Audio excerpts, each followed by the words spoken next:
मी आल्या नगरीतून महत्वाचा संदेश सांगतो मराठ्यांना, मराठ्याच्या विशेष नेत्याला, सगळ्या पक्षातल्या.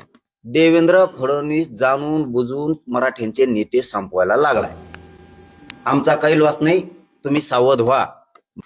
त्यांनी ना आता हे पटणार नाही नेत्याला, पण अंधारातून 100% पटणार. सगळ्या मंत्र्याला त्यांनी स्वतःची वैडी दिली, एक एक सगळ्याला. काय काम चाललंय तिथं पुरं त्याला कळतं. इतका बेभरोसी माणूस असतो का? तुझ्या पक्षात आलेत ना ते आता, तरी तू वैडी तुला एक एक. म्हणजे किती आतल्या गाठीचा माणूस आहे देवेंद्र फडणवीस. बघा ही दशा आहे मराठ्यांची. हे तुम्हाला आतल्या आत पटतंय त्यांना. पण आता मीडियात येणार ते, मी असं विचारलं की नाही नाही नाही नाही आम्ही लय खुशी तिथं बळच हाताळा गाडी दे. पण आतून यांना सगळ्याला माहिती ह्यो माणूस गिअर मध्ये आणून संपवायला लागला.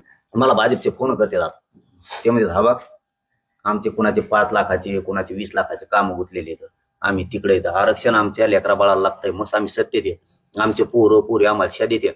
जर लय मोठे येतं मग ते नाव नको सांगायचं त्यांच्या आधी. आकडा तरी आमदार खासदार मिळून सगळे मला 30-32 जणांचे तरी फोन आले असे आहेत म्हणून. आणि त्यांच्यात पक्षातले काय तर मंत्री सांगत आम्हाला ओळटी दिलाय, कामच करताय ना म्हणे. नाव सांगितलं का 5 का होईन, पण कामच करताय.